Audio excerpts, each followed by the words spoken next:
वृंदावन की पवित्र धरती, जहां आस्था से भरी एक यात्रा एक भयानक सपने में बदल गई। आज हम बात करने वाले हैं यमुना नदी पर हुए उस दिल दहला देने वाले नाव हादसे की, एक ऐसी घटना जिसने पूरे देश को झकझोर कर रख दिया है। देखिए, ये कोई आम खबर नहीं थी। ये एक तीर्थ यात्रा थी जो हंसी और प्रार्थनाओं से गूंज रही थी, और अचानक यमुना के शांत पानी में हमेशा के लिए खामोश हो गई। जिन लोगों ने वहां सुकून की तलाश की, उन्हें एक ऐसी त्रासदी का सामना करना पड़ा जिसकी किसी ने कल्पना भी नहीं की थी। लेकिन इस त्रासदी को सही मायने में समझने के लिए हमें ये जानना होगा कि आखिर उस नाव पर कौन लोग थे, उनकी कहानियां क्या थीं। जरा सोचिए, हादसे से कुछ ही पल पहले एक वीडियो रिकॉर्ड हो रहा था। उसमें ये लोग दिखते हैं पंजाब के लुधियाना और मुक्तसर से आए तीर्थयात्री, जो एक साथ मिलकर भजन गा रहे हैं। उनकी आवाजें नदी पर गूंज रही हैं। वो सब भक्ति में डूबे हुए थे, इस बात से बिल्कुल अनजान कि आगे क्या होने वाला है। उस एक छोटी सी नाव पर 30 से 37 जने सवार थीं। मैं आपको बता दूं, ये नाव की कैपेसिटी से 2 गुने से भी ज्यादा है। मतलब ये एक ऐसी त्रासदी थी जिसका होना लगभग तय था। तो सवाल ये है कि ये सब हुआ कैसे? कैसे एक शांति भरी दोपहर देखते ही देखते एक भयानक मंजर में बदल गई? तो देखिए, दोपहर के लगभग 2:45 बजे ये लोग केसी घाट से निकले। 3 बजते बजते मौसम बिगड़ने लगा, हवाएं तेज हो गईं और फिर अचानक नाव बेकाबू हो गई। वो सीधे जाकर नदी में पड़े एक पंटून से टकराई, जो एक पुराने पुल का तैरता हुआ हिस्सा था, और बस एक ही पल में नाव पलट गई। जो लोग वहां मौजूद थे वो बताते हैं कि ये किसी बुरे सपने जैसा था। हवा का शोर, नाव का बुरी तरह से हिलना और फिर सिर्फ चीखें।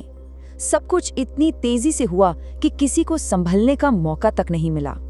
जैसे ही नाव पानी में समाई, एक दौड़ शुरू हुई, समय के खिलाफ जिंदगियां बचाने की एक हताश दौड़।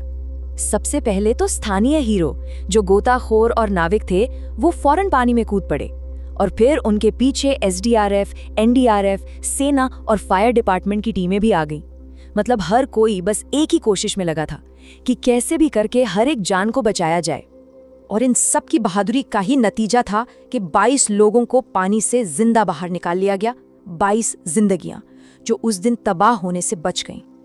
लेकिन दुख की बात यह है कि हर किसी को नहीं बचाया जा सका। 10 लोगों की जान चली गई। इनमें 6 पुरुष थे, 4 महिलाएं, और कई लोग तो लापता भी थे। ये सिर्फ आंकड़े नहीं हैं, ये किसी के अपने थे, किसी के माता पिता, भाई बहन, दोस्त, जिनकी कहानियां बहुत जल्दी खत्म हो गईं। लेकिन क्यों? सवाल तो यही है कि आखिर ये सब हुआ क्यों? क्या वजह थी इस भयानक हादसे की जिसमें इतनी जानें चली गईं? ये सवाल हम सबके मन में है कि भक्ति और खुशी से भरा एक काम आखिर इतनी भयानक रूप से गलत कैसे हो सकता है। देखिए, ये कोई एक गलती नहीं थी, ये एक के बाद एक हुई कई चूकों का नतीजा था। पहली बात, नदी में एक टूटे हुए पुल का ढांचा पड़ा था, वो भी बिना किसी चेतावनी के। दूसरी, नाव में उसकी क्षमता से कहीं ज्यादा लोग भरे थे। तीसरी और सबसे बड़ी लापरवाही, यात्रियों के पास एक भी लाइफ जैकेट नहीं थी। और आखिर में खराब होते मौसम को पूरी तरह से नजरअंदाज कर दिया गया। हर मोड़ पर एक सही फैसला इस हादसे को टाल सकता था। और ये आंकड़े ये सब कुछ साफ साफ बयान करते हैं। जहां 15 लोगों की इजाजत थी, वहां 37 लोग तक बिठाए गए। नियम के हिसाब से हर इंसान के लिए एक लाइफ जैकेट होनी चाहिए थी, लेकिन वहां एक भी नहीं थी। ये सरासर लापरवाही थी। तो इस बड़ी तबाही के बाद सरकार की तरफ से क्या कदम उठाए गए, पीड़ितों और उनके परिवारों के लिए क्या किया गया? यूपी के मुख्यमंत्री ने फौरन रेस्क्यू तेज करने और घायलों का मुफ्त इलाज कराने के आदेश दिए। प्रधानमंत्री ने भी इस घटना पर गहरा दुख जताया। और उधर पंजाब के मुख्यमंत्री ने भी यूपी के सीएम से बात करके अपने राज्य के लोगों के लिए हर मुमकिन मदद का भरोसा दिया। हाँ, ये सच है कि कोई भी रकम किसी की जान वापस नहीं ला सकती, लेकिन प्रधानमंत्री राष्ट्रीय राहत कोष से परिवारों की मदद के लिए आर्थिक सहायता का ऐलान किया गया, ताकि इस मुश्किल घड़ी में उन्हें थोड़ी राहत मिल सके। और उन लोगों के लिए जो अभी भी अपनों की जानकारी का इंतजार कर रहे हैं, उनके लिए लुधियाना प्रशासन ने ये हेल्पलाइन नंबर्स जारी किए हैं, ताकि परिवारों तक सही जानकारी और ज़रूरी मदद पहुंच सके। तो आखिर में सवाल यही बचता है कि इस हादसे से हम क्या सीखते हैं। जब नियम तोड़े जाते हैं, जब इतनी बड़ी लापरवाही होती है और जानें चली जाती हैं, तो इसकी आखिरी जिम्मेदारी किसकी बनती है?